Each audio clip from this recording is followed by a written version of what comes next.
Buenos días, mi nombre es Rafi Mediavilla, yo creo que ya ustedes saben quién soy yo, soy el director de Cine Campus, bienvenidos, les damos todo el grupo de trabajo acá de Cine Campus, a todos ustedes, gracias por venir, este es el taller de Final Draft.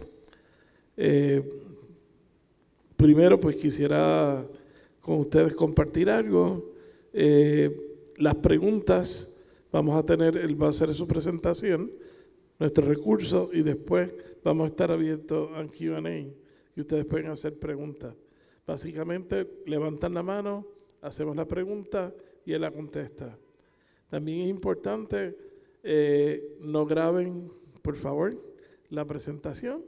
Es importante, aunque para él no es ningún problema, pero sí podemos tomar fotos al final. ¿Okay? Ahorita le pregunto algo a él. Final Draft es el programa estándar de la industria cinematográfica, no tan solo en los Estados Unidos, sino en el mundo entero. Originalmente la compañía empezó utilizando y haciendo este programa para facilitar a los guionistas a hacer su formato, porque estaba todo el mundo en aquel entonces, ustedes no habían nacido, tenían lo que llamábamos unos templates en Word. Y entonces pues teníamos nosotros que memorizarnos toda la parte del formateo o la parte de formatear. La parte de formatear no es una utilidad estética. La parte de un formato de guión es lo que nos da un buen formato de guión, es lo que nos va a dar el aproximado minuto por página. Eso es bien importante porque mucha gente a veces dice, no, es una cuestión de formato. No, es una cuestión de formato. El conocer cómo se formatea un guión, con nosotros como cineastas, quiero hacerles la introducción, es como contratar un plomero y que no sepa de PVC.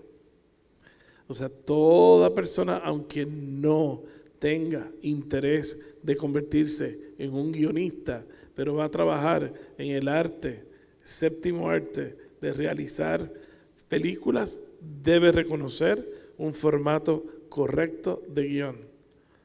Es como, pues, tú eres un ingeniero y constructor, como director, a lo mejor no te interesa escribir, pero debes de reconocer si lo que te pusieron está bien la conexión eléctrica, si están bien las tuberías, lo mismo, porque tú vas a ser el developer de ese trabajo. Aplica tanto a directores, aplica a todos en los departamentos del quehacer de una película. O sea, no podemos escapar. Luego de que Final Draft entra en el mercado como uno de los primeros programas, lo acogen la industria de cine, estándar global. Empezó en Francia, luego Estados Unidos, ahora de nuevo fue adquirida por otra compañía y hoy por hoy él les va a dar las noticias, ¿verdad? Final Draft se utiliza en Bollywood y se hizo la edición especial de acuerdo al sánscrito, que es lo que ellos escriben en su idioma, en su abecedario. También están trabajando, va a salir próximamente la versión para China. Ya yo le dije a él que yo me muero por ver un guión formateado en chino, o sea, porque obviamente cambian varias cosas, bastante, y quiero ver cómo se ve. Sé que no lo voy a poder leer, pero la curiosidad mató al gato. Nosotros siempre hemos tenido, las personas de Final Draft, la división de educación viniendo a Cine Campus. En Cine Campus es bien importante y nunca va a faltar la conferencia de formato de guión. Empezaron a venir en el 2014, vinieron en el 2016 y ahora vinieron en el 2018. Siempre nos envían una persona experta en el uso del programa. So I'm going to change to English so he can understand what I'm saying. We have with us Mr. Scott Keplinger. He belongs to the Education Division of Final Draft. He's here directly from LA to visit us. He's visiting Puerto Rico for the first time. So He's having fun, I guess. Then, giving a good welcome to Mr. Scott. So, I leave it to you. Hello, can you hear me? Hi. Hello, everybody, and thank you for coming, and thank you to Cine Campus for inviting me here. My name is Scott Keplinger. I'm the studio and retail executive at Final Draft. I'm also kind of a shy presenter, so please have some laughs at my expense. So what I do at Final Draft is mostly I maintain our close relationships with film and screenwriting professionals in Los Angeles and worldwide. And although that may sound like more of a marketing technique, you know, James Cameron thinks Final Draft is super awesome. It's more so a reflection of our dedication and commitment to improving the screenwriting process and making that just more overall easier for both professionals and amateurs alike, or aspiring screenwriters, I should say. So Final Draft is, as Rafi was saying, is the industry standard screenwriting software, and that isn't simply because we've outmarketed our competitors, but it's actually down to two important factors. And the first of those is that our software accurately and reliably emulates the highly specific formatting that Hollywood developed for screenplays at the beginning of the 20th century. This formatting, when done manually, is a very time-consuming and tedious process, and because it is so important to these standards, and these standards led to the principle that 1 page on a screenplay equals 1 minute of screen time. So if there's any variation in those formattings and that's gone, then, you know, when a script is produced, you know, a lot of that goes out the window and you have a lot of problems that you don't need and especially can't afford. So especially if you're using other software, or if you're using maybe like Word or something and try to do this manually, this can definitely introduce some problems, and especially if you're trying, you know, if you're up and coming and you're trying to get your work noticed, it can definitely be a distraction. You know, I've spoken with readers that, you know, before they even get to see how creative and talented of a writer you are and get into the meat of your story, they see that it's formatted incorrectly. And you definitely don't want all of your hard work to be dismissed outright just because you're not aware or you haven't properly formatted your script. The second thing is pagination.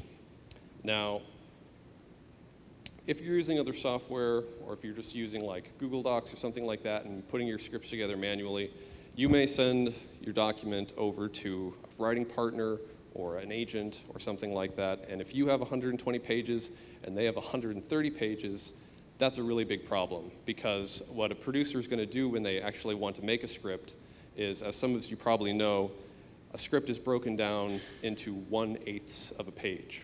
And that's the smallest shootable moment that they can use on set. So if your script differs from theirs by the slightest amount, you're definitely going to encounter some major problems. And I mean, so 1/8 is a big deal. 10 pages is just out of this world. So it's making this highly specific formatting easy and maintaining reliable pagination, whether or not you're working on a Mac, your friend's working on a Windows, you have different versions, different operating systems. It's going to be a consistent pagination through and through, and you can focus on what really matters, which is telling your story. So what I'm going to be doing today is I'm just going to be kind of demonstrating how Final Draft works, maybe going through some of the tools. You know, if you've ever used Final Draft, maybe you weren't aware of them. If you're a newcomer, you know, we'll just kind of lay everything out for you. It's not so much a demonstration of screenwriting conventions, so it's not telling you how to write a script. You know, you have your instructors and you have materials for that, but it's how to write your script with Final Draft.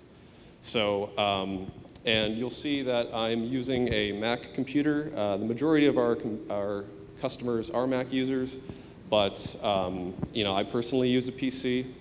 So these, the features and functions in Final Draft will just be slightly arranged differently between the two operating systems, but there's no huge differences between using either of those operating systems. So I'm going to try to use these, you'll want to pay attention to the menus at the top of the screen, because those will more or less be the same, those drop downs, if you're using Windows, so you can still follow along with me. So let me go ahead and get set up here, and we'll just jump right in.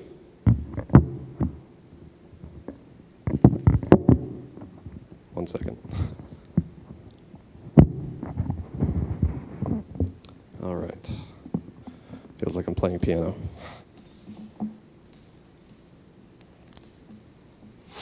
All right, so we have our script here, and as I was saying before, every line of text in your script, every paragraph, depending on what it is, has very specific formatting. So you have different alignments, different margin settings, and when you're doing this manually, it's very time consuming, and you're focused on that and you're not focused on writing.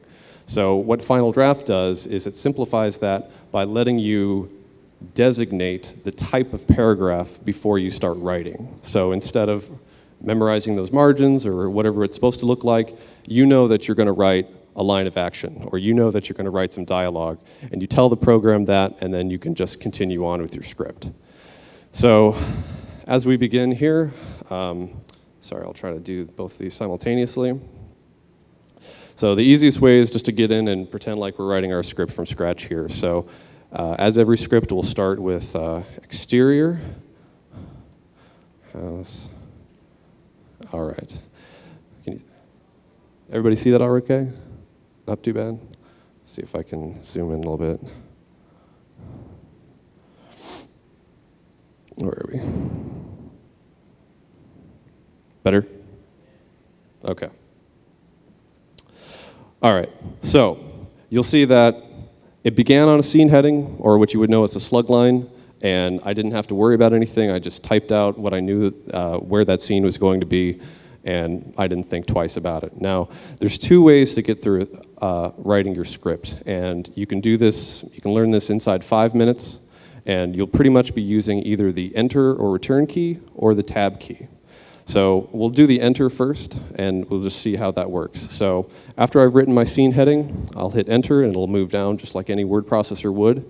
And if I wanted to, you know, I could write some action here. But when it comes to changing up what I'm doing, when I hit Enter again, you'll see it brings up this context menu for the various elements and the various types of paragraphs that you're going to use throughout a script. You have your scene heading, action, character dialogue, parenthetical for, you know, describing how dialogue is meant to be said, transitions like fade out, you know, cut to, etc. So at this point, let's say I wanted to write some dialogue. This little menu has appeared after I've struck the Enter key, and I can, of course, choose character with my mouse, but it might be easier just to hit the C key once. Now, you'll see that the cursor jumped over where it needs to be automatically. I didn't need to do that myself, and of course, when I write out my name, it's capitalized as it should be. Now, again, nice and streamlined. When I hit the Enter key, naturally what's going to follow is some dialogue, and Enter again, and I'm ready for some more action here. So this might have taken me like 5 minutes or so if I was trying to do each of these one by one, but it's, you know, inside, you know, 20, 30 seconds kind of thing instead. Now, the other way to do this is to use the Tab key, and instead of bringing up a menu and selecting the appropriate element, the Tab key is just going to cycle through the elements that are available to you. So if we're in action now and I hit the Tab key, it goes down to action one more time, tab again, it's in character, tab again, transition, scene heading, and so on and so forth. All right. So that's, I mean, pretty straightforward. You didn't really have to learn anything specific. It's not too hard to learn. You could be writing your script inside 5 minutes and get into it and not have to worry about, learning the ins and outs and the nuances of, what that specific formatting is. When you open up your document, it is a screenplay document, and it's already set to the industry standards, so it's already ready to go. If you wrote a script like this, you'd be ready to distribute it to an agent or a studio or someone else that you'd like to read over your work. And you kind of hit the ground running in that regard. Now, what I think I'd like to show you now is, we've talked about these elements, and for the most part, there are standards that you want to adhere to, but there are going to be exceptions. Sometimes you're going to be working with a particular producer that may have certain styles that they prefer as far as how the formatting is, or if you're working with someone from a different part of the world. Europe has a couple of nuanced ways that they format things. You may need to make adjustments. So what I'd like to show you is kind of check under the hood for these elements. So under the format menu, you'll see we're choosing elements. That's the very first option. On Windows, it'll say element settings, but that won't be any different. It's not too bad. So here we have where you can make customizations or check on the particular formatting values that these elements are adhering to. So here we have all the same elements that we were using previously, and you can choose how they behave, font, all these various settings that you might need to do. And then here we have our margins, spacing, and alignment. Now, the nice thing about this is, let's say you've written your script and it's completely done. You've written 120 pages. It's taken you weeks and weeks to do. Do you realize that you're working with someone that demands something else? Now, previously, you might have had to go through this manually and fix it line by line by line and take lots and lots of time. But you want to let the program do things for you where possible, so it, reduce the amount of work. So let's say, for instance, our scene heading, let's say we're working with a producer that prefers the scene heading to be bolded and underlined, let's say. Just hit OK. And you see, that would happen throughout the entire script. And you don't need to search through everything to find them. It's just every single line of text that has been designated as a scene heading is going to receive those instructions. So it takes a lot of the work out of that. And with that in mind as well, let's say this line of action right here, let's say that was supposed to be a character line or something like that, like you make a mistake. You could go back and retype it, but you also have the option to simply change that element designation. So when we put our cursor on that particular line, you can go to Elements, change Element to, and then choose the appropriate one. So if we choose Character, now it's formatted like Character, and you can change it right back. Oops. Touchpads. That was supposed to be Action. All right. So what I'd like to do really quickly here is I'm going to open up our demo script. It's under Help. So, and this is not just something that I have. So if you have Final Draft, you can always access this if you want an example of, some of these features and functions at play. And do you have a question?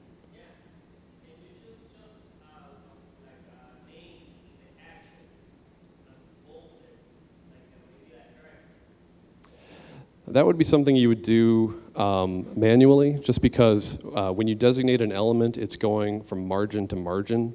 So you wouldn't be able to specify one particular word. So if you're introducing a character, as screenwriting conventions, first time you introduce a character, all caps, what have you, that would be something you would just do for that first time, and then thereafter you wouldn't need to. Let me go ahead and open up our script called Airship. 1 second. Up. Go bigger. All right, so here we have a fully fledged out script. It's about 50 pages. We have our scene headings, and everything's ready to go.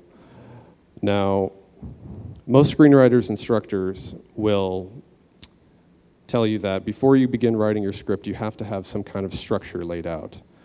You don't want to go through all the time and effort to write a screenplay and not know where you're going, because you'll meander into strange things and your story won't make any sense. So Final Draft has a couple of tools to help you do that, and you can actually use these tools for both outlining your script ahead of time, or you can use it for your rewrites.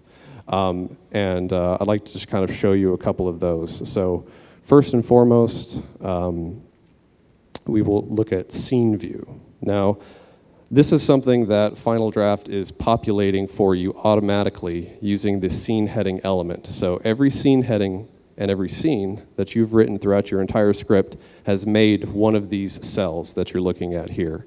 So you can see at the very top here, it's reflecting our scene heading, and then a little bit of the text from that scene, and then you have both a scene summary, which is actually something that you can add yourself. It's not tied to your script at all.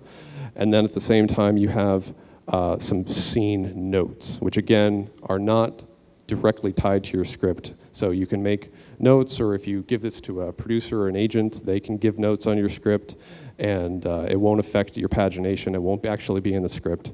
And you can use that for rewrites and what have you, or these just be personal notes for your own rewrites. So an easy way to do this, you can switch back and forth between these views, but what I personally do when I'm writing is I do a split view, and you kind of segregate your screen into two different panels. So under the view menu, you'll see you can choose split vertically or horizontally, and I think vertically is better. You'll see that'll switch over. It's kind of, there we go. And then with one panel selected, you can go back to view, and we'll go back to our script. So you can write, and you can reference the scenes, the notes. You'll notice that as you're looking through these panels of the scenes, if you select one, let's say on page 25, the script will jump to page 25. So you don't need to jump back and forth too much.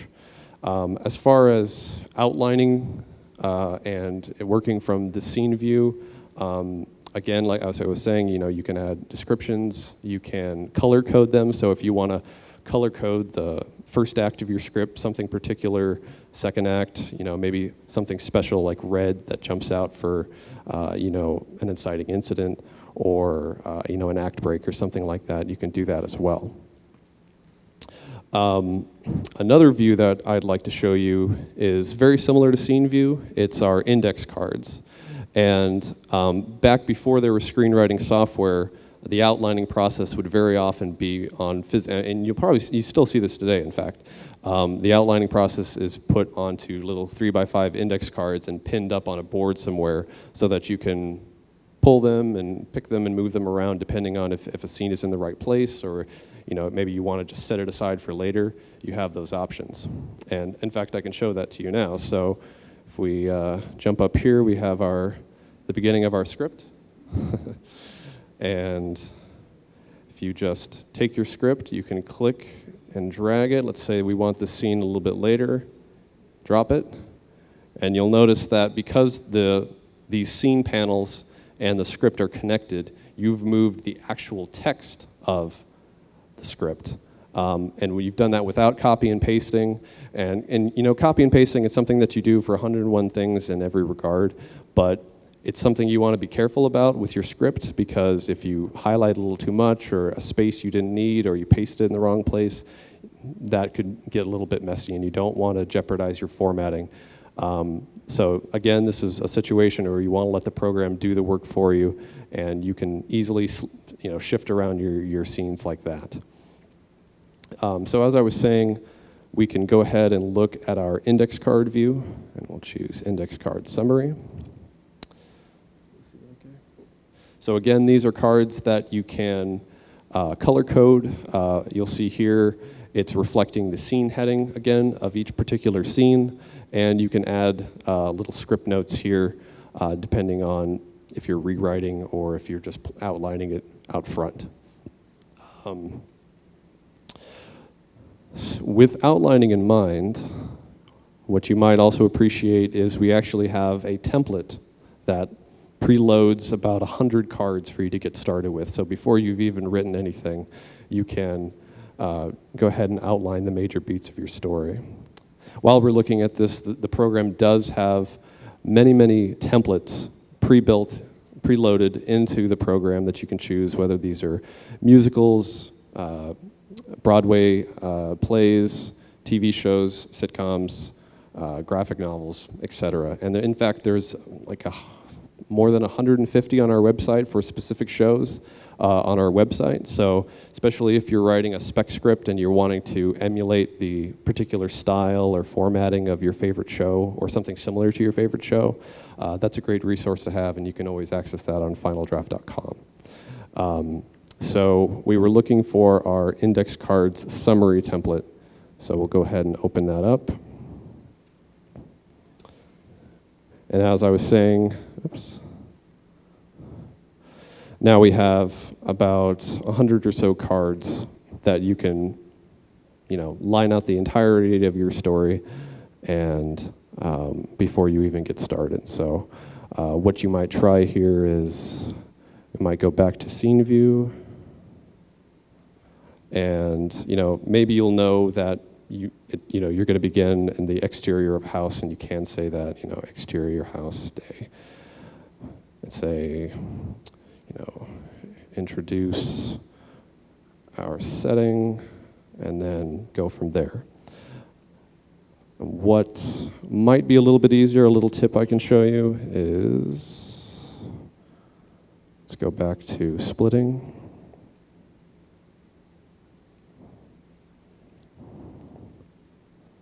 Oops.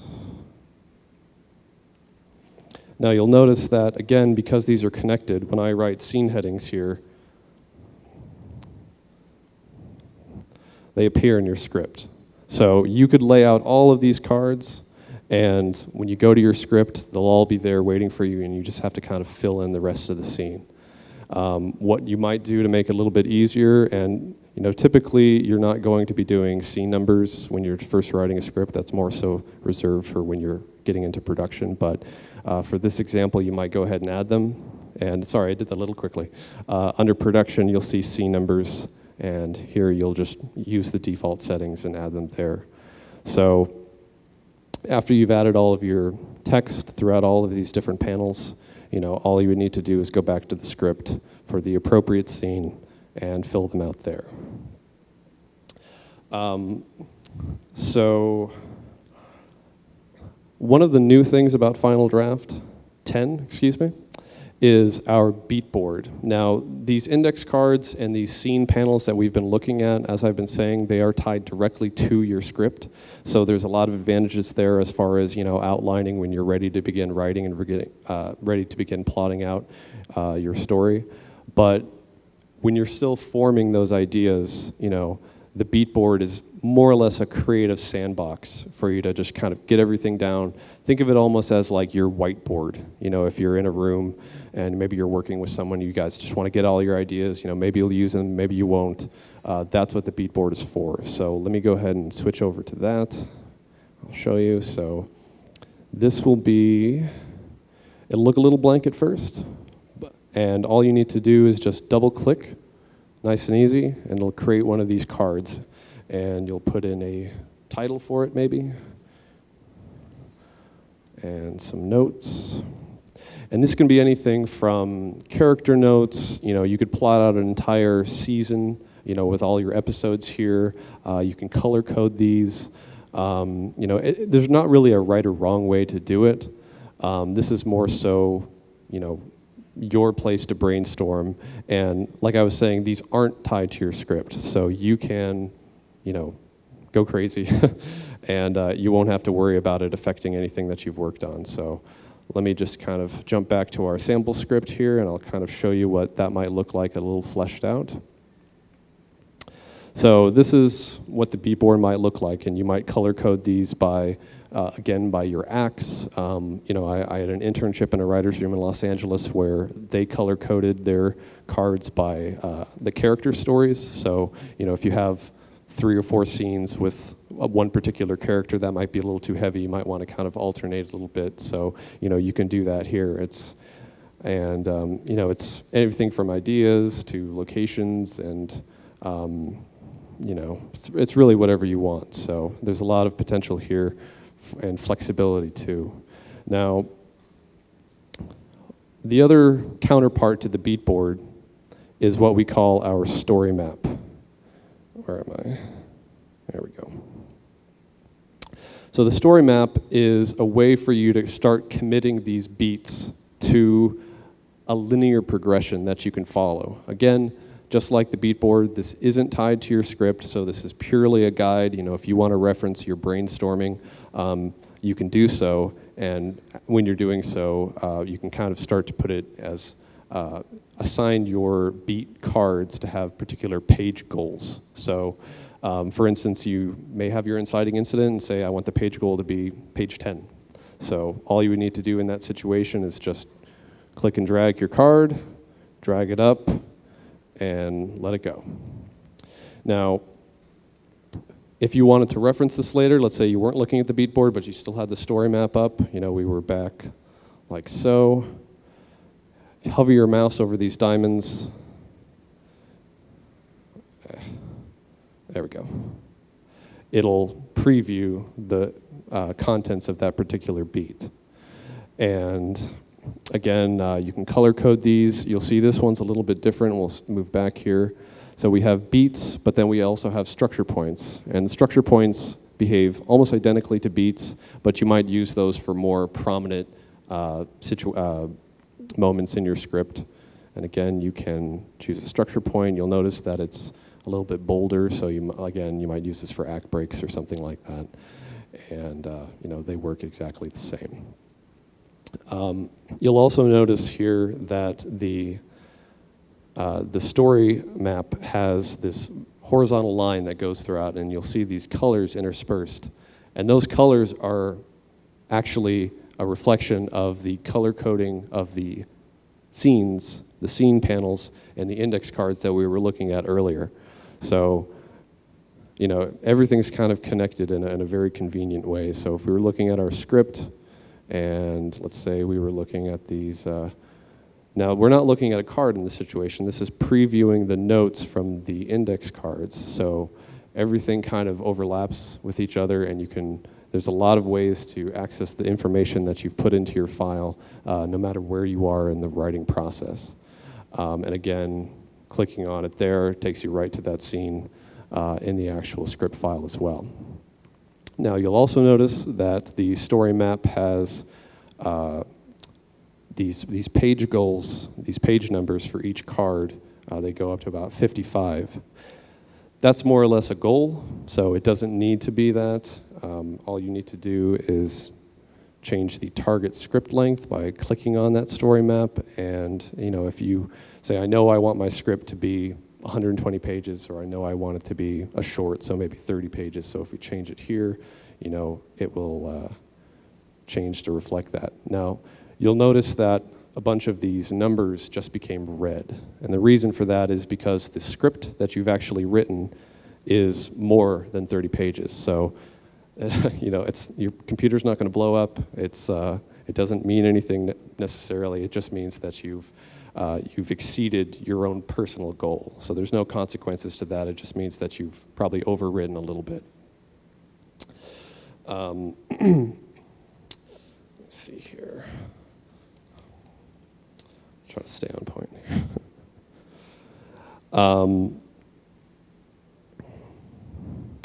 So one of the other things I'd like to show you for Final Draft 10, and we will close the beat board for a second here. Oops, no, I don't want that. Is something we call alternative dialogue. Now, does anybody write comedy? Okay. Well, it's not specific to comedy, but if you're writing jokes or anything like that, especially with comedy, that's why it's a good example. What is funny on a page And what's funny, when it's spoken, doesn't necessarily fly. You know, something that's 5 words may be funnier than something that's 6 words. So you're going to have a lot of variations that you want to hold on to. And what you'll see in scripts a lot of the times is what they'll do is they'll bloat their script with all of those variations. So you'll have Scott, joke A, and then Scott, joke B, Scott, joke C, or it'll be Scott, and then joke A, B, C, D, and then you'll have half a page of dialogue variations that are throwing off your page count and just kind of being a bit of a mess. And you don't really want to work like that for too long because, you know, throughout your entire writing process, you're working with a page count that isn't true. I mean, eventually you'll reduce it down to 1, but this alternative dialogue feature that we developed will let you store all of those variations in 1 line of script, toggling between them without throwing off your page count and keeping everything nice and concise and clean. So the way that we'll do that is when we select one of our dialogues, you'll see this little plus sign appear on the right. Now, when we click on that, it'll remove the existing dialogue for a second, and you can write a little bit more,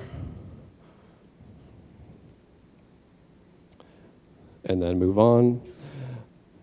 You can add another if you like, and a minus sign will let you remove it. And you'll see over here on the left, you'll have numbers indicating how many you have. Sure. Yes, that's something that we just developed in Final Draft 10. So far, the beat board and the story map and this alternative dialogue feature, these are all exclusive to Final Draft 10, which is the latest version that we've had since 2016. Everything prior to that is how the rest of the software has been working for a while, so index cards and scene view and all that. I believe we spoke, Final Draft 9 has that, so yes. So as I was saying, you can easily toggle back and forth between them, and if need be, you know, you can bring these up and switch between them as well, depending on what you'll need. The other, and probably the last big feature in Final Draft 10 that I'd like to talk about is collaboration. And collaboration is a tool that lets you write simultaneously with 2 or more of your collaborators on the script at the same time. So unfortunately, because I'm solo, I can't really show this that very well, but I'll just show you how you would get to it at the very least. So go to Tools and Collaboration, and we would just start a session like this, your name, choose whatever script you'd like to use. And the way that collaboration, of course you'll need an internet connection for this to work, so I won't be able to display that. But basically you'll start a session where it's kind of a baton pass. So you might be used to using like Google Docs or something like that where you can have multiple people writing at once, but multiple people rewriting the same line of dialogue or something like that could get a bit confusing, and we found that it was a little messy sometimes with the pagination. So it is, one person has editing control and everyone else is spectating. And then you can pass that editing control back and forth and kind of work on it in real time. And this is an improvement on how it's been done before. A lot of times in writers' rooms, you'll see one person will have their own final draft up and running. They'll be projecting it on the board like this, and then all of the writers will have their own files up, and they'll try to quickly, edit and keep up with what the changes are being made. I was in another writer's room recently where there was one computer that was tied up to like 20 different monitors, and they were just expected to just kind of follow along and not keep up in that way. So this is a much better way to use that, and it's safe and secure because your document is not being stored in any kind of cloud, so you don't need to be concerned about this. It's actually only transmitting your keystrokes via Amazon Web Services, so you don't need to be concerned about where your file is, where it's going, or getting into the wrong hands or there being any kind of breach in that regard. So that was collaboration. So those are the 4 big things that Final Draft 10 has to offer. I might mention a few of these other features that have been around for a while, but not everyone knows they're there, so I'll just try to quickly go through those, and then maybe talk a little bit about Final Draft 11, which is going to be released very soon. And in fact, here at Cine Campus is one of the first places to actually see this at all. You know, in Los Angeles, they haven't even seen this yet. We decided to go ahead and do this at Cine Campus, so it's kind of a sneak peek for you guys here. But we'll hold off on that for just a second. So real quick, let's get into watermarking. Now, watermarking is just putting some text over a document. So if you're sending it off to an agent or a friend and you don't want them to, you don't want that document getting out. So what it'll do is it'll put text across the screen. So if you put like their name over the document, and you've probably seen scripts like this, if you've read from different archives, you'll see some kind of faded text over the top of that. So if it does leak, you'll know who leaked it. So what you'll do there is you'll go to Document, Watermark. You'll say, I'm sending this to Scott, and that's it. It won't display as you're writing because that would be extremely distracting, but you can just kind of preview that. When you print it or when you make a PDF, you'll see it'll go over the top of your script like that. So that's a nice way of keeping your content nice and secure. Another question that a lot of people sometimes get confused about is, where is your title page? Naturally, you don't want your title page in your script document because that throws off your page count. You don't want to be off by a page. So where we actually keep it is, it's still in your file, but it's just accessible in a different window. So when you select your title page from the document menu there, it'll open up this separate window where you can make your edits. Title here, and just like that. And all you would do is close it, save it, and that's it. Yes. Go back, and still there. And then, of course, when you make a PDF or when you print it, you'll be prompted to include that or exclude that depending on your needs at the time. If you're ever doing auditions or table reads, that's something that is a really valuable tool, when you're getting started, is hearing your script acted. A very easy tool for that is what we call our character highlighting. Where am I here?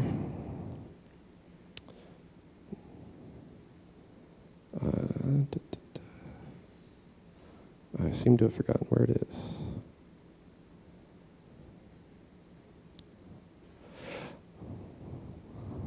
Technical difficulties, folks.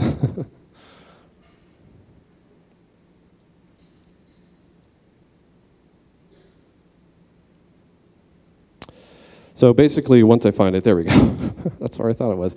So character highlighting will populate all of your characters throughout the entire script and allow you to assign colors to them, so you can very quickly, assign, instead of giving the script, a printed script out to a reader and then giving them a half an hour to run through with a Sharpie, you can quickly do that for them and go ahead and set that up. Now, throughout your entire script, you've highlighted all the particular people however you need them to do that, and that just saves a lot of time. It's another one of those tools that you may not know about, and it's going to save you a lot of hassle. Now, your script has a lot of very, very valuable information in it, and you may not know how to access it. And the best place to do that is with our reports, which you'll see under the production menu. You'll just come down here, tools. You have several different reports that you might choose from, and you can specify what you want to include or not include, but for instance, we could look at our, earlier we were looking at our scene view, we were looking at our index cards that all had our script notes attached to them. So let's say you wanted to just print out a document where you can have all those accessed, kind of at your fingers here. You would just choose script note report, hit OK. And it creates the separate editable document that demonstrates all the script notes that you've had by page, by time they were created, And this is just a really quick and easy way that you can access all of that information and edit it too. So if you want to, do what you like with that. Now, a scene report is especially valuable because you can actually use this when you're as a kind of a makeshift way to budget and schedule your script, especially if you don't have the software to do that. So what we'll do here is we'll go to make a scene report. We'll keep it in alphabetical order. I'll explain why in a minute. I'll hit OK. And one second, let me make this a little bit bigger for you. So you'll notice that the program has made this report for you that has all the information you might need for a particular scene. So you have your scene heading, page number that it exists on, all of the characters in that particular scene, how much dialogue they have, and then really most importantly, the scene length. And we talked about earlier about the 1/8 page being the smallest shootable moment that someone's going to use on set. So you can see how big that particular scene is. So a page and a half isn't going to be a page and a half. It's going to be a page and 4/8. So using this, a producer can start doing his scheduling. Because they're going to know personally how much can I do in a day. Can I do 4 or 5 pages in a day? And you can start, as I was saying, because this is an editable document, you can start rearranging these as needed and set up, like if we wanted to, we could just say, day one, day one, and then, keep these going like that. And you have all of your exteriors together because you want to shoot all of your locations, you want to shoot one day with one particular location. You don't want to spend the money and the time especially to move all of your equipment. Every day you have to shoot, you're paying people to be there, you're renting equipment. So you're not, most of us know that films are not shot linear. You're trying to consolidate all of that work into one place. So if you're going to be in an interior office building, you keep day and night. You're probably going to be in the day. They're going to put stuff on the windows to make it look like night, and you're just going to continue like that. So this is a really simple way to find a lot of that information so you can kind of get started, especially if you're doing like a short film or a student film. You might not necessarily need to or want to invest in expensive budgeting and scheduling software. You can kind of get by with something like this. So this is a really valuable tool to have and something that not necessarily everyone knows about. Now, something I should show you also, as we are in, if anyone's wondering about writing in Spanish. Now, the program itself is the menu items, that's always going to be in English. However, if you did need to write in Spanish, all you need to do is just change the spelling language options so that your entire script isn't marked up in red. And that's pretty simple to do. You would just go up to the Tools menu, choose Spelling,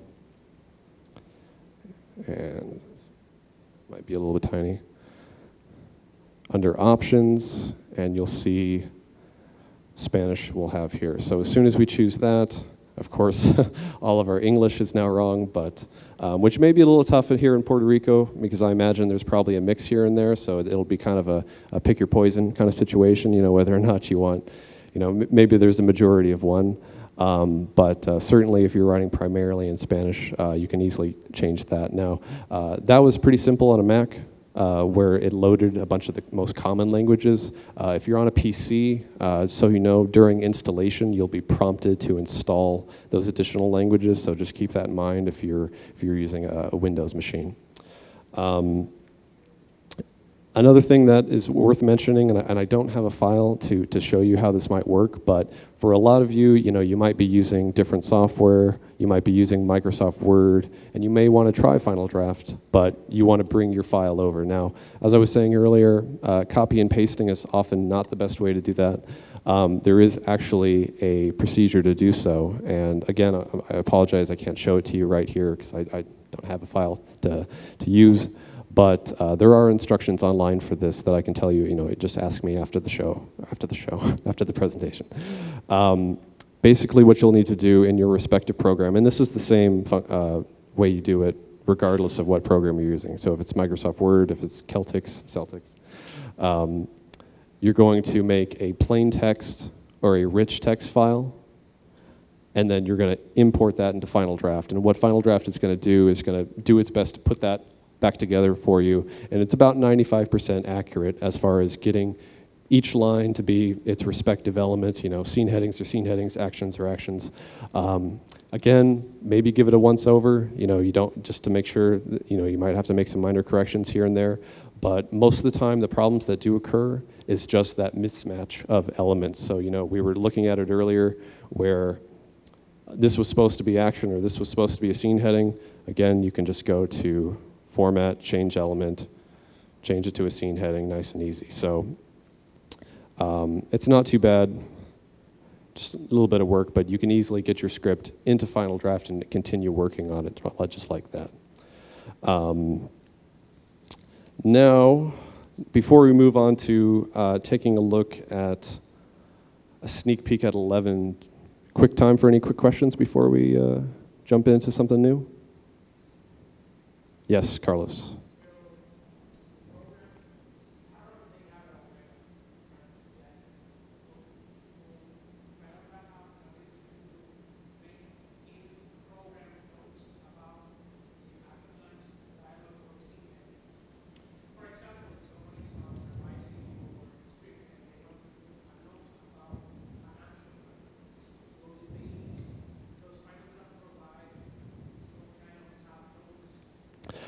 Yes. So when we were looking earlier at our index cards, those notes that you could put in the cards, those are connected to, those are your script notes. And you can access those. Actually, there's a sub-menu called our Navigator, which I can show you really quick here.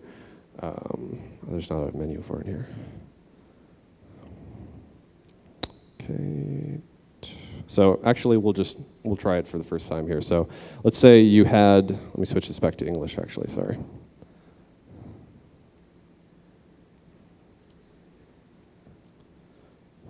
So what you would do is you would go to Insert, and you'll see Script Note. Now this is the Navigator. So this will show the notes that you've added for particular lines, whether they're on the scene heading or action or whatever element you've chosen. And you'll see it divided into 3 separate categories. So first and foremost, scenes. These were the notes that we were looking at earlier with our scene panels. All that text that was in that panel is actually down here at the bottom. And in this window, you can see there's all the other data you might need about that scene, where it is, whether it's interior, exterior, title, and you can color code it again. Script notes are these inserted notes that you're looking for, and you can put those anywhere you might like, and you'll see over here creates this little flag that as you're going through a script, you'll notice I have a script note there. So if you were closing this and you were looking around and you come back, just give a little click on that flag and it brings up right to that particular note. And then finally, we have our character notes, and this is another place where you can just add some character arc beats, about what kind of character growth you're going to have in a particular scene, or at least what are you trying to accomplish. So we're actually going to take a look at the Navigator again in 11 when I introduce something here. So did that answer your question? Okay, great.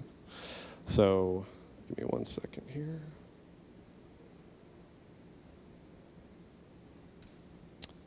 All right. All right, so here we are in 11. There are 2 big things in 11 that are coming, and the first, one of the bigger things that we'd like to introduce is tagging. Now, this is something that's typically done when you start moving a script into production. Tagging is when you break down your script, getting it ready for scheduling and budgeting so that you can isolate and designate all of the various items in your script that you're going to need to account for when it comes time to shoot. So all of your props, all of your scenery settings, extras, equipment, all of that. All of that needs to be accounted for. You definitely don't want to show up on set and be missing something, because again, that's wasted time, wasted money. And prior to this, we did have a companion program called Tagger, where you could load your final draft file into Tagger and make all these changes, and then export that into Movie Magic or other scheduling and budgeting software. But the exciting thing about 11 is that we're incorporating that into Final Draft. And how that plays into the reports that we just looked at is pretty exciting. So what we'll do with tagging real quick is it's pretty straightforward. Again, you would just be isolating particular items. So we'll just choose tagging mode here. And again, locations, props, all those kinds of things need to be accounted for. Anything that needs to be bought, borrowed, or stolen, you need to make sure that you have listed somewhere, because you don't want to show up without it. So not too bad. You would just go ahead and select something. It'll bring up this sub-menu. And you'll see there's a number of different categories that a tag might be applicable towards. And you would just need to choose the appropriate thing from this list. Of course, you can make custom tags as needed. So for this, we'll just say it's a prop, and we'll go ahead and tag it. Now, you'll recognize the navigator that we were just looking at, but of course, we've added the Tags tab, and that allows you to take inventory of every single item that you would need on set. You can go through your entire script and tag everything that you would need, and then of course export this as a list of items that you would need in order to shoot. So that's, again, everything that's literally in the script, whether it's a prop or an extra, or it's everything from camera or grip equipment, stuff like that. So what I'd like to do is just show you our Director of Education, Alejandro Seri, whom, if anyone was here a few years ago, he actually attended. He wrote and directed a short film that he brought into Final Draft 11 and did some tagging just to show you how that might work. So let me go ahead and switch over to that really quick just to show you, just like Airship, how that might play out here.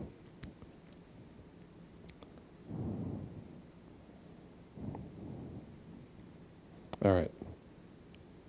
So here, of course, we have everything and anything that he might need to account for has been tagged, going all the way through every scene ad nauseum to make sure that everything is accounted for.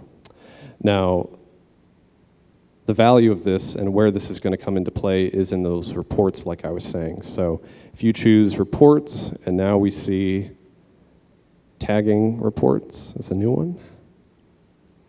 And first we'll do it by scene. It's always smaller. So you can see by scene, like let's say, when you do your budgeting and scheduling, that you're doing particular scenes. You can go through, and here we've loaded in specific camera equipment, lenses, sound equipment, grip, electric, as well as the actual things from the script that we were looking at earlier, like cast members, props, and what have you. So you can prepare all of that ahead of time in Final Draft instead of relying on doing this manually, which is very time-consuming, or using expensive budgeting and scheduling software. And I just want to show you the inverse of this, the report.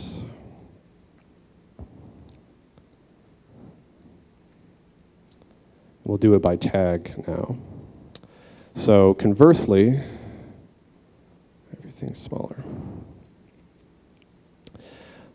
You can look at the other side of that coin, and every character, every prop, every piece of equipment is organized. You have all the information about it, of what scene it's in, and where it might appear in the script. So all this is valuable information that you can put into your file, and you know, be ready to go when shooting takes place. So let me go ahead and close that. Now, we've looked a little bit at tagging, and it gets a little complicated sometimes, but another of the more exciting things that we've introduced into Final Draft 11 is actually support of images. Now, for years and years, you ask, I mean, the question is, do images belong in a script? And the answer is not really, but there's a lot of potential for how you might use them. And part of that plays into the beat board. And you know, a lot of times when you speak with television shows, they put their studio logo on the title page, you know, so that's available now. But let me go ahead and jump back to Airship, and I can kind of show you how this might be a little more exciting now. So go to the beat board. All right. And you'll also notice there's extended color palette that we've introduced as well, which is a little more flexible. You're not stuck with 9 colors.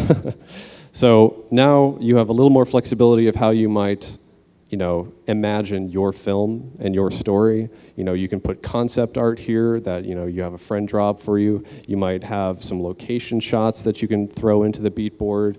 There's a lot of potential for how you might, you know, kind of expand this functionality with the beat board, and there's a lot of more ways that you might take advantage of it. So that's pretty exciting. But furthermore, we'll jump back to Alejandro's script, and we can see how this might work out for storyboarding.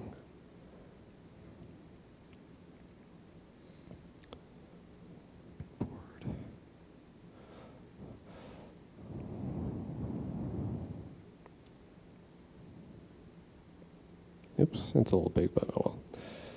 So, you know, if you have some concept art or something like that, you know, someone's drawn up some rough sketches. I mean, these are a little nice, but, you know, you can start knocking out your storyboarding right here in your file and keep everything kind of in-house like that. And adding images is just as easy as it is to add beats. You just click on this. And choose something from, you know, whatever works, right? So it's, and that's the same functionality in the script, on the title page, wherever you need it to be. And as one final way that you might use this is kind of put together kind of a makeshift call sheet. So if we were to look, kind of have that ready. Here we go. So earlier we were looking at the potential of taking one of our reports, our scene report, that we've organized by location, by interior, exterior, and prioritized accordingly, and how we might take that and decide what scenes you're going to shoot on particular days, what you can afford, you know, how many eighths of a page you can fit into one shooting day, depending on what that is. You know, if you have a scene where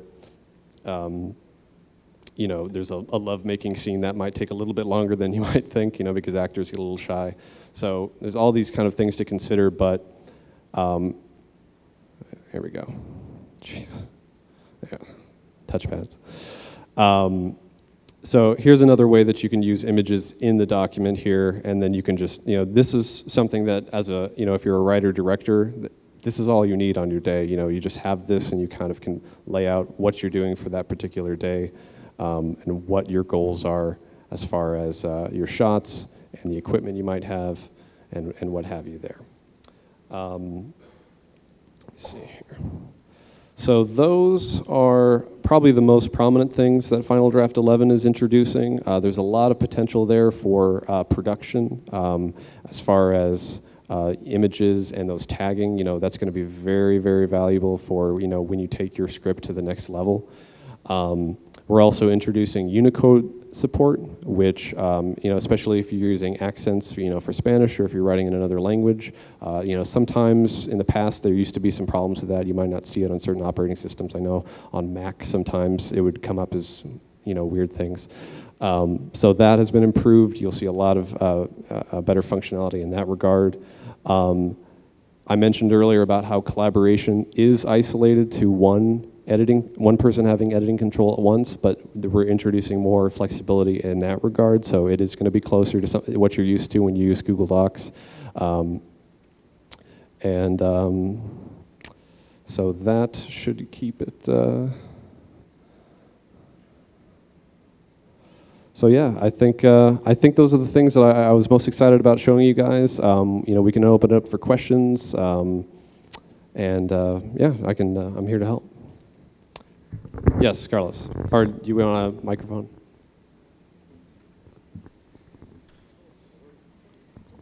Okay. When will this update will be available? I mean, Final Draft 11. When will it be available? It'll be available in the very near future. In fact, if you keep an eye on our website this next week, and we're going to be running the promotion where if you buy Final Draft 10, which the majority of what I've showed you is Final Draft 10, you get 11 for free when it's available. So if you buy Final Draft 10 today, and however long before Final Draft 11 is out, you just get that for free when it's ready to go. So that's, it's in the very near future.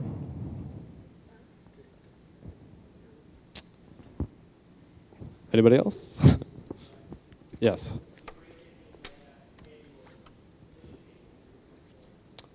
Get the microphone. Sorry. Yeah, can you break it in a shooting schedule? Into what? Like day, night, per month. Like, can you put a sheet where you have the shooting schedule, the shooting days?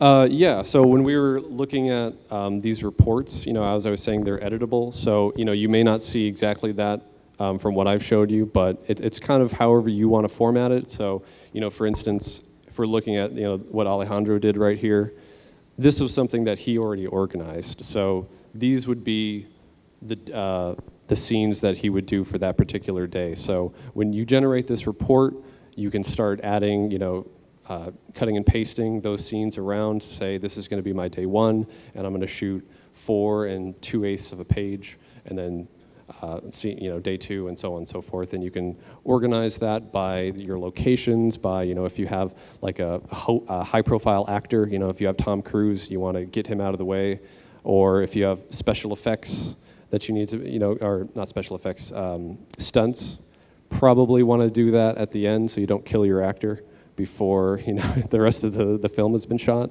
So you can prioritize and organize everything like that using these reports and editing them accordingly. That's actually, what we're looking at here, that's kind of our makeshift call sheet.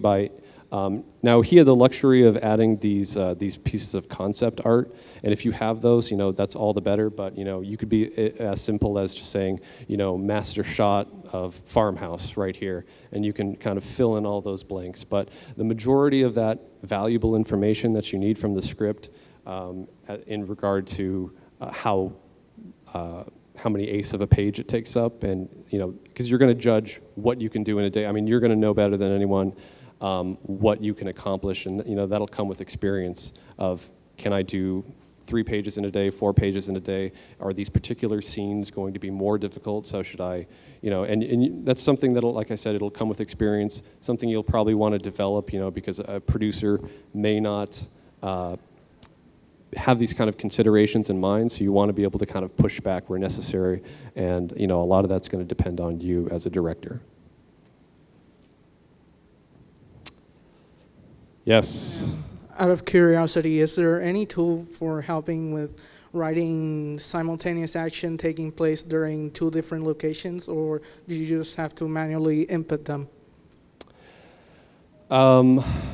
If I heard it correctly, it was for writing actions taking place simultaneously? Like an intercut or something like that.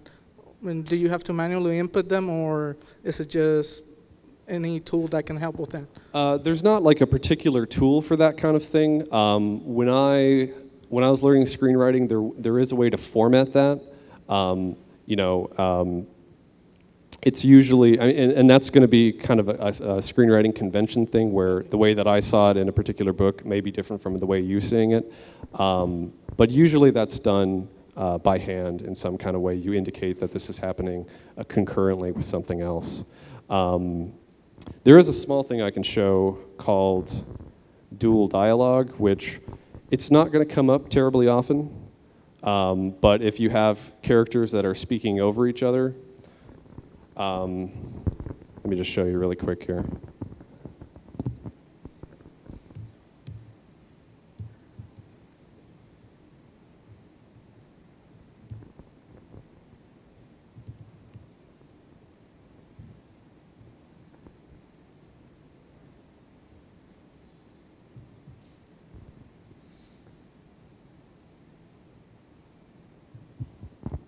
So you'd basically write out two dialogue just as you normally would, and then under the format menu you'll see this option, and when you select it, it'll put them side by side with each other, which is how you normally see that occurring when characters, maybe they're having an argument and you have two different lines of dialogue overlapping each other.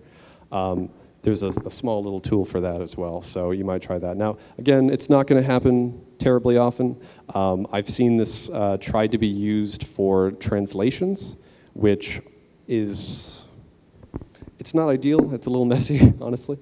It's usually like when I've written, like this is in a different language, you would just specify that under the character's name with a parenthetical or something like that, like say like in Spanish and then write it in English. Or I had someone ask me like, how do I write in Old Norse? I don't know, but you would just say in Norse and then let some translator do that much later when the shooting occurs. Yes. That option of the dual dialogue, can it be used for scenes? As of this moment, it is specific to dialogue. The problem with scenes is that the dual column formatting gets a little troublesome, especially, we get this asked a lot about, if you're writing like commercials or music videos or documentaries especially, you see, action and audio taking place side by side. And the difficulty with Final Draft in that regard is that the fundamental way that it works that I showed you, where an entire line has an element designation, that designation goes from margin to margin. So there's not a way for the automatic formatting that you're used to do so in this section of the line and this section of the line. So it's not something that's available at the moment, but that may change later. We did used to have a software called Final Draft AV that did that specifically, but that was discontinued several years ago for various reasons. Because it is a need, and we're always trying to meet those needs, that's something that you might keep an eye out for and we might introduce in later versions. Is the option to export a document from Word to Final Draft exclusive to Final Draft 10, or is it available in other versions of Final Draft as well? It's available in the other versions as well. Now, supported versions, as of this moment, is Final Draft 9, Final Draft 10, and soon to be Final Draft 11, and it is certainly available in all those versions. I was wondering if you could talk about the differences that Final Draft has for other mediums, such as maybe graphic novels, comics. So a lot of those, I'm glad you brought that up because there is something I can show you here. So there are different formatting conventions for those other things, especially like graphic novels and comic books. It's not so much an emphasis on your scene headings, but it's more so on page. And we do have templates for that as well. You might have seen that when I was looking at the template options earlier. But we actually did develop a graphic novel template using one of the teachers over at the New York Film Academy in Los Angeles. I think I have that here. And of course, that works very well with the image support that we now have with Final Draft 11. So you can kind of see the differences here. of how that's formatted, and you can kind of learn a lot from this. Now this is, as I was saying, this is made with Steven Scarlatta, which he writes some of the Batmans, I think for DC.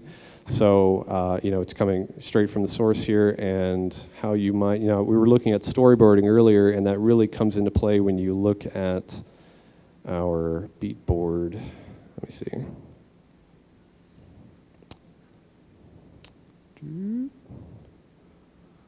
So here you can kind of lay it out page by page and have each of your panels drawn out and kind of lay those out, and then kind of have that concurrently going alongside your, you know, the text for that particular thing. So, you know, this is a really cool and exciting thing that Final Draft 11 will be able to do if you're interested in graphic novels. I mean, I just think it's really cool because you've kind of thought about Final Draft, it's like strictly text, but this really kind of opens up the possibilities. So you have those templates to use as a guide, and you can kind of merge those with whatever you particularly have learned about the conventions of graphic novels and what have you.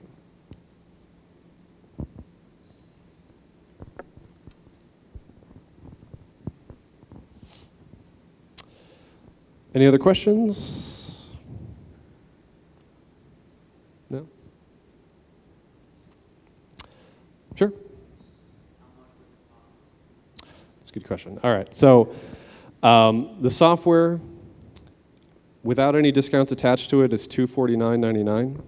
However, we do offer many, many discounts. Most prominently, of course, we have discounts for students and educators. If you can provide academic proof, which, like, you know, tuition receipt, class schedule, class ID, you know, what have you. The program is actually $129.99. And those are for the individual copies that will belong to you. Now, your school or your teacher may buy one of our volume licenses to provide for like the classroom kind of thing, so you might be able to take advantage of that, depending. In addition to that, we also have discounts for you know, writing partners. So if you have a friend that already owns Final Draft, you can receive it at a discount. First responders, veterans, senior discounts, and then most importantly, if you're a returning customer. So if anyone has Final Draft 9, 8, 7, whatever, that's actually the cheapest discount. It's $99 for every upgrade that occurs, and it's, you know, it's every couple of years is usually when those upgrades come out. If you're a first-time buyer, you know, that'll be the highest price you ever pay, and then thereafter it'll be $99, and we have sales throughout the year as well. So you just want to keep an eye out for that kind of thing. Yes, students and educators. It was $129 for the academic discount. Like overall, is $129. Yes, that'll be for your personal copy that's registered to you. But we have, I mean, if you are looking for, like, you know, purchasing for a classroom, those kind of licenses are handled by my counterpart on the education side, Alejandro Seri. And, you know, if you're interested in that, you just let me know and I can get you connected with him as well.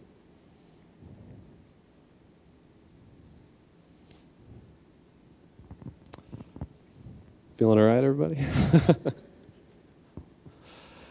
So if there's no other questions, of course, thank you all for being here. I appreciate your time. I hope this helped at all.